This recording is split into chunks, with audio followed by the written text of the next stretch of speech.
চলছে রমজান মাস। রমজান মাসে ডায়াবেটিক পেশেন্টদের যেমন দরকার বিশেষ কিছু সতর্কতা অবলম্বন করা, ঠিক তেমনি রোজার পরবর্তী সময়টাতে অর্থাৎ ঈদের আনন্দের মাঝে ডায়াবেটিক পেশেন্টরা যেন সুস্থ এবং নিরাপদ থাকতে পারে সেজন্য দরকার কিছু সচেতনতা এবং বাড়তি কিছু যত্নের।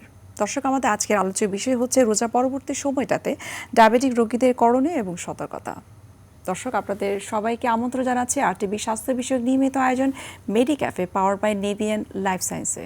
আপনাদের সাথে আছে আমি নুসরাত দীপা। এই গুরুত্বপূর্ণ বিষয়টি নিয়ে কথা বলার জন্য আজ আমাদের সঙ্গে স্টুডিওতে উপস্থিত রয়েছেন professor doctor Indrajit Prasad, professor ও head department of endocrinology, Dhaka medical college hospital. Sir, আপনাকে স্বাগত আমাদের আজকের অনুষ্ঠানে এবং সেই সাথে মাহে রমজানের শুভেচ্ছা। অনেক অনেক ধন্যবাদ, আপনাকেও শুভেচ্ছা এবং সবাইকে মোবারকবাদ। স্যার, যেমনটি বলছিলাম যে ডায়াবেটিক পেশেন্টরা যারা রমজানে রোজা রাখতে চায় তাদের তো বিশেষ কিছু সতর্কতা অবলম্বন করতে হয়, বিশেষ কিছু যত্নের প্রয়োজন রয়েছে, মেডিকেশনসের অনেক চেঞ্জেসের দরকার হয়। আমরা একটু ভিন্নভাবে আপনার কাছ থেকে জানার চেষ্টা করব যে আর কোনভাবে ডায়াবেটিক পেশেন্টরা রোজার পরবর্তী সময়টাতে সুস্থ থাকতে পারেন। দেখা যায় যে পুরো এক মাস ব্যাপী যে তারা রোজা রাখছেন, রোজার সময়টাতে তাদের যে ওষুধের অ্যাডজাস্টমেন্টটা থাকে, রোজার পরবর্তী সময় অর্থাৎ ঈদের পরে কিন্তু সেটা কিছুটা হলেও চেঞ্জ করতে হয়। সেই চেঞ্জটা করার ক্ষেত্রে তাদের কি আসলে সতর্কতা অবলম্বন করা উচিত? অনেক ধন্যবাদ, খুবই গুরুত্বপূর্ণ প্রশ্ন। যে রোজার এরকম একটা গুরুত্বপূর্ণ সময় থেকে ট্রানজিশন যখন সে স্বাভাবিক তার জীবনে ফেরত যাবে, রেগুলার যে 11 মাসের তার রুটিন সেটা যখন ফেরত যাবে তখন আবার এটার জন্য আবার প্ল্যান করতে হয়। আসলে সেই প্ল্যানিংটা আমরা আসলে রোজার আগে থেকেই করে রাখি এবং রোগীদেরকে বলে রাখি যে রোজার মধ্যে আপনি এরকমভাবে চলবেন, রোজার পরে আপনার ডোজিংটা এরকম হবে। যেমন রোজার মধ্যে আমরা সকালের যে ইনসুলিন অথবা ট্যাবলেট সেটা ইফতারে দিয়ে দিই, আবার রাতের যে ট্যাবলেটটাকে সেটা হাফ করে সেহরিতে দিয়ে দিই। তো সেরকমভাবে ঈদের পরপরই আমরা যেটা বলি যে ঈদের দিন থেকে শুরু করে আপনি ঈদের দিন সকাল থেকেই আপনার আসলে রেগুলার লাইফস্টাইল আগে যেরকম আপনি ছিলেন, আগে যে ডোজে নিতেন সেরকমভাবে ঈদের দিন সকাল থেকেই আপনার পুরনো ডোজে আপনি চলে যাবেন। এবং যেটা করতে হয় যে ঈদের মধ্যে যেটা আপনি জানেন যে ঈদের দিনই দেখা যায় যে অনেক একটা খাওয়া দাওয়ার ডিরেঞ্জমেন্ট হয়ে যায়, সেগুলোর ব্যাপারেও কিন্তু আমরা আগে থেকেই সতর্কতা অবলম্বন করে থাকি। এবং আমাদের একটা গবেষণা রয়েছে যেখানে দেখা যাচ্ছে যে এই যে প্রি রামাদান এডুকেশনের কথা আমরা বলে থাকি, তো প্রি রামাদান এডুকেশন এমনিতে তো বলা হয় যে অনেক হাইপোগ্লাইসেমিয়া হয়, 7.5 গুণ 5 গুণ বেশি হাইপার হয়।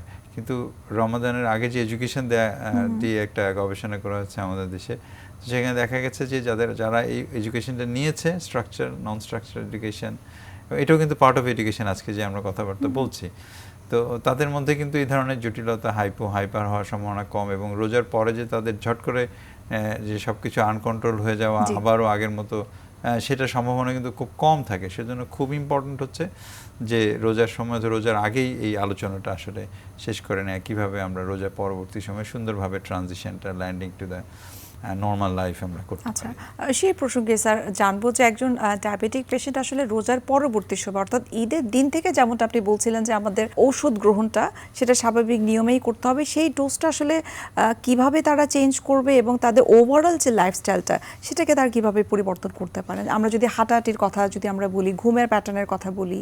জি, অনেক ধন্যবাদ। আসলে আমরা যদি ভাগ করে বলি যে ঘুমের প্যাটার্নটার কথা বলি, আমরা সবসময় বলে থাকি যে ডায়াবেটিক রোগী কমপক্ষে 6 ঘন্টা ঘুমাতে হবে, ম্যাক্সিমাম 8 ঘন্টা। 6 থেকে 8 ঘন্টা যদি একজন ডায়াবেটিক রোগী ঘুমান তাহলে কিন্তু তার সুস্বাস্থ্য নিশ্চিত হবে, ব্যাপারে কোনো সন্দেহ নাই।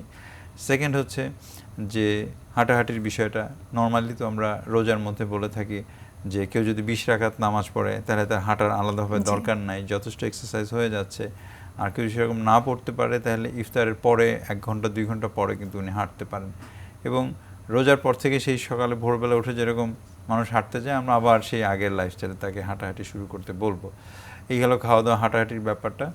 আর থার্ড হচ্ছে যে আমাদের মেডিকেশনের ব্যাপার, যেরকম আমরা রোজায় যেটা করতাম যে 3 বেলা মেটফর্মিন, 2 বেলাটা একসাথে ইফতারে দিয়ে দিতাম, আর রাতের যে মেটফর্মিনটা সেটা সকালে দিয়ে দিতাম। এখন ওই 3 বেলা, সকাল দুপুর রাতে 3 বেলা খাবে। সাপোজ গ্লাইকোজাইড ওষুধের কথা যদি বলি, সাপোজ 80 মিলিগ্রাম সকালে আর রাতে 80 মিলিগ্রাম, যেটাকে আমরা রোজার সময় করেছিলাম সকালে 80 মিলিগ্রাম ইফতারে আর রাতে 80 মিলিগ্রাম হাফ করে সেহরিতে, সেটা আবার আগের মতো ব্রেকফাস্টের সাথে 80, রাতে তার 80 এরকমভাবে আগের মতো চলে যাবে। ইনসুলিন কাউকে যদি আমরা বলে থাকি যে সকালবেলা আপনি 40 ইউনিট নেবেন, রাতে 40 ইউনিট, আগে যে সিস্টেম ছিল রোজায় আমরা কি করলাম, সকালে 40 ইউনিট ইফতারে নিয়ে গেলাম, আর রাতের 40 ইউনিট হাফ করে সেহরিতে নিয়ে গেলাম। ঠিক পরদিন থেকেই, তার ঈদের দিন থেকেই সেই 40 ইউনিট সকালে নেবে, আর সে রাতের বেলা 40 ইউনিট। ঠিক আগের সিস্টেমে আমরা ফেরত যাব। তারপর কিছু কিছু মেডিকেশন আছে যেগুলো আসলে ডোজ চেঞ্জ করার দরকার পড়ে না। যেরকম হচ্ছে যে মেটফর্মিনের কথা বললাম, DPP-4 ইনহিবিটর একটা গ্রুপ আছে, ওটা ডোজ চেঞ্জ করা লাগে না। তারপর হচ্ছে SGLT2 ইনহিবিটর আগের মতোই ডোজ রাখা লাগে। GLP-1 রিসেপ্টর অ্যাগনিস্ট, সেটা আগের মতোই ডোজ রাখা লাগে। আমি জাস্ট জেনারিক নামগুলো বলছি। বিষয়ে আমি একটু স্পেশালি জানতে চাই যে যেটি আসলে সবাই কমনলি যেটা জানে যে সপ্তাহে একটা করে ইনজেকশন দিতে হয়, সেটা ব্লাড সুগার কন্ট্রোলের জন্য, একই সাথে ওজন নিয়ন্ত্রণের জন্য। তাদের ক্ষেত্রে বিশেষ কি পরিবর্তন হয়ে থাকে? আসলে GLP-1 রিসেপ্টর অ্যাগনিস্ট অত্যন্ত চমৎকার একটা আধুনিক একটা ঔষধ আমি বলবো। তো যেটা হচ্ছে যে ডায়াবেটিসের অনেক ওষুধ আছে যেগুলো ওজন বাড়ায়, যেমন ইনসুলিন, যেমন সালফোনাইলুইডিয়া, গ্লাইক্লোজাইড, নন সালফোনাইল, ওজন বাড়ায় এগুলো। আর কিছু ওষুধ আছে যেগুলো ওয়েট মেনটেন করে, ওয়েট নিউট্রাল, যেমন হচ্ছে মেটফর্মিন, ওজন কমাবে না বাড়াবে না একই রকম রাখবে। আর কিছু ওষুধ আছে ওজন কমাবে, তার মধ্যে SGLT2 ইনহিবিটর একটা, যেটা ট্যাবলেট আকারে পাওয়া যায়, আর এটা হচ্ছে GLP-1 রিসেপ্টর অ্যাগনিস্ট, যেটা ট্যাবলেট আকারে পাওয়া যায় কিন্তু ইনজেকশন ফর্মে 7 দিন পর পরে দেওয়ার জন্য, যেটা আপনি আলোচনায় আনলেন। সেটার ব্যাপারে যেটা হচ্ছে যে এটার মূল প্রবলেমটা হচ্ছে যে বমি হয় শুরুতে, প্রথম 1 মাস দেখবেন যে খুব বমি লাগছে, খারাপ লাগছে। সেজন্য শুরু করার সময় আমরা সাবধানতা অবলম্বন করতে বলি। সমস্ত চিকিৎসকের জন্য আমরা পরামর্শ দিয়ে থাকি। আমরা 3টা ভাগে এডুকেশন করি। ডাক্তারদের আমরা শেখানোর চেষ্টা করি, পেশেন্টদের জন্য সরাসরি বলি, আর এরকম ম্যাস মিডিয়াতে আমরা ইলেকট্রনিক প্রিন্ট মিডিয়াতে বলি, 3 ভাবে বলে থাকি।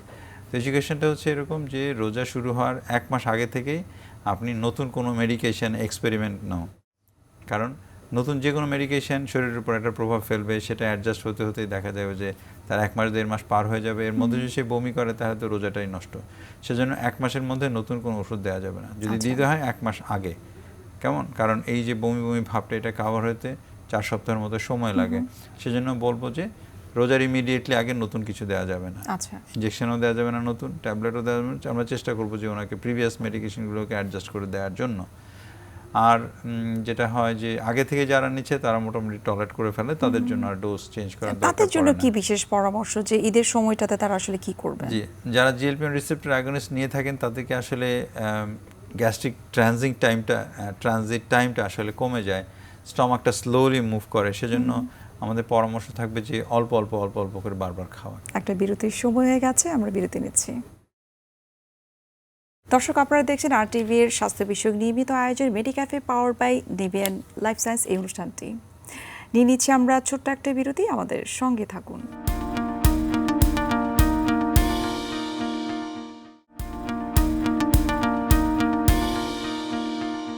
দর্শক, ফিরে আসলাম বিরতি থেকে। আপনাদেরকে আরও একবার স্বাগত জানাচ্ছি RTVর নিয়মিত স্বাস্থ্য বিষয়ক আয়োজন মেডিক্যাফে পাওয়ার বাই নেভিয়ান লাইফ সায়েন্স অনুষ্ঠানে।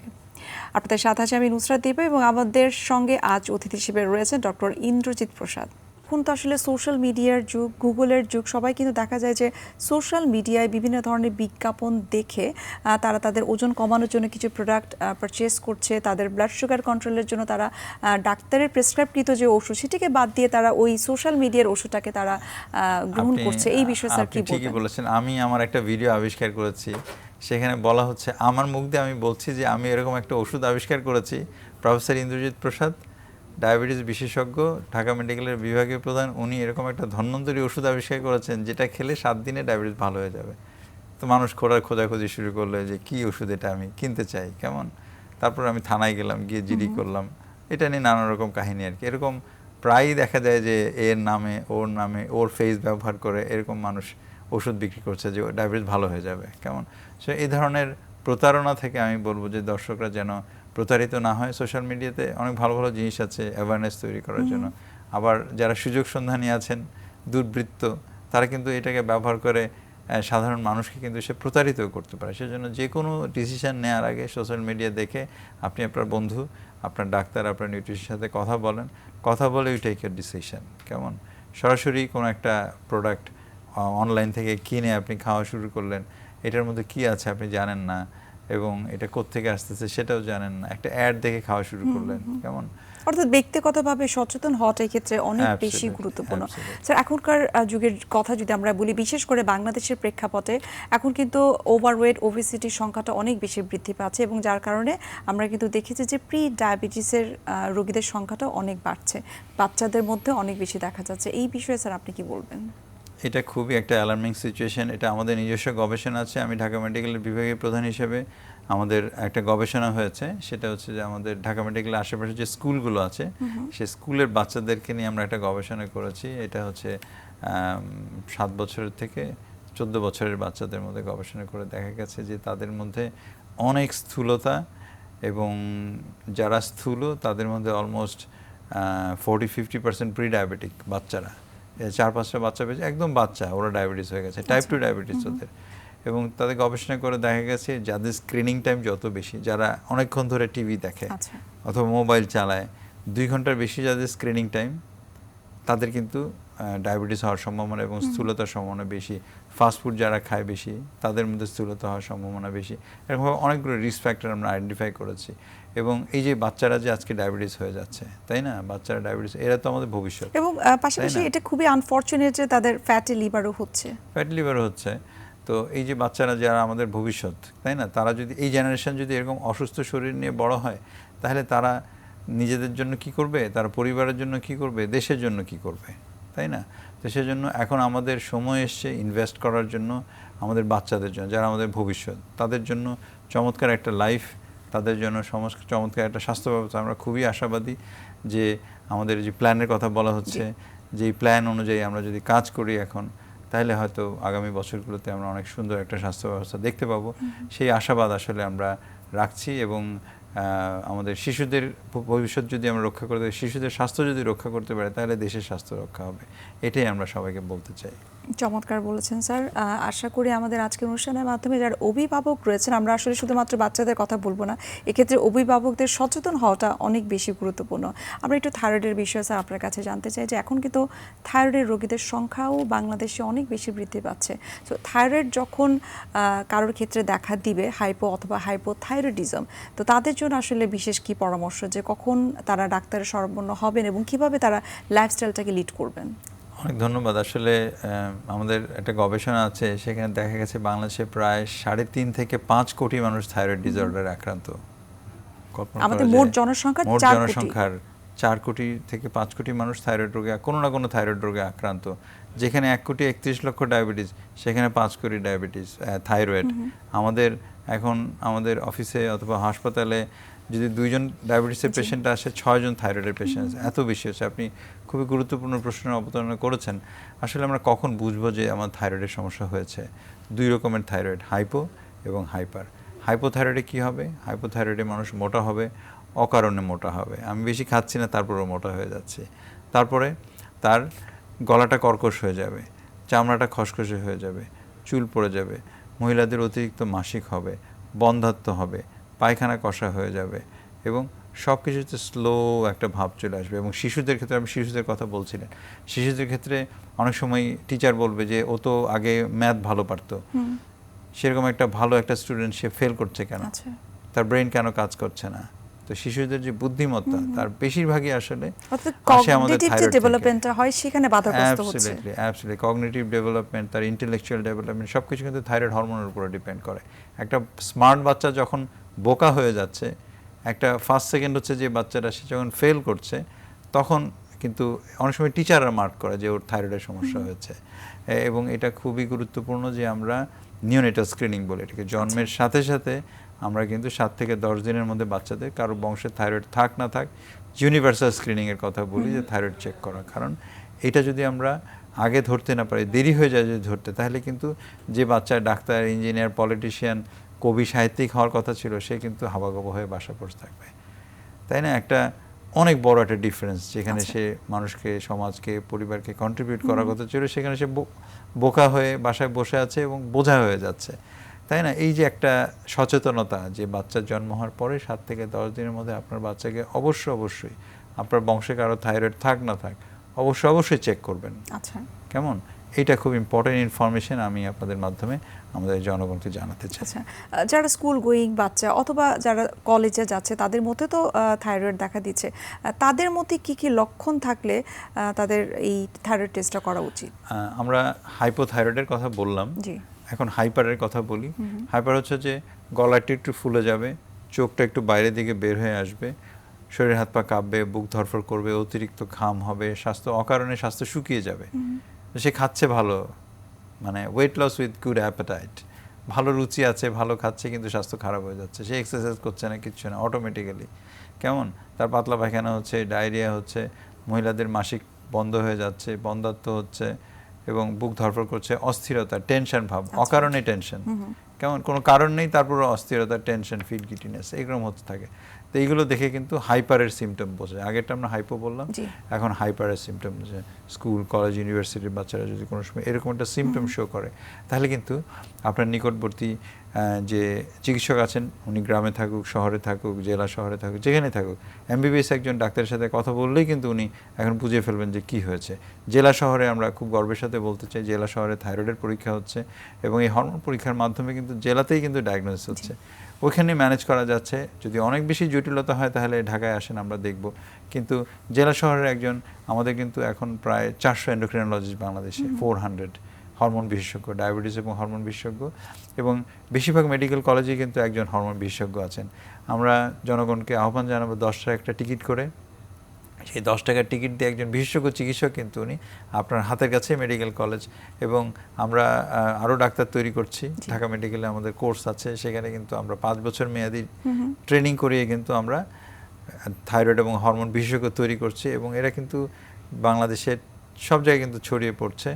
এবং এখন আমরা চেষ্টা করছি জেলা হাসপাতালের পোস্ট তৈরি করার জন্য, সেখানেও কিন্তু মানে আপনার দোরগোড়ায় কিন্তু এই হরমোন বিশেষজ্ঞদের পেয়ে যাবেন, এবং আশা করি যে এই স্বাস্থ্যসেবায় কোনো রকম ঘাটতি আমরা রাখবো না। জি স্যার, আমরা যেহেতু থাইরয়েড নিয়ে কথা বলছি, সম্প্রতি কিছু রিপোর্টে কিন্তু আমরা দেখেছি যে এই থাইরয়েডজনিত সমস্যার কারণে অনেকের কিন্তু প্রেগনেন্সিতে তাদের মিসক্যারেজ হয়ে যাচ্ছে। এই বিষয়ে স্যার আপনার কাছে কিছু জানতে চাই।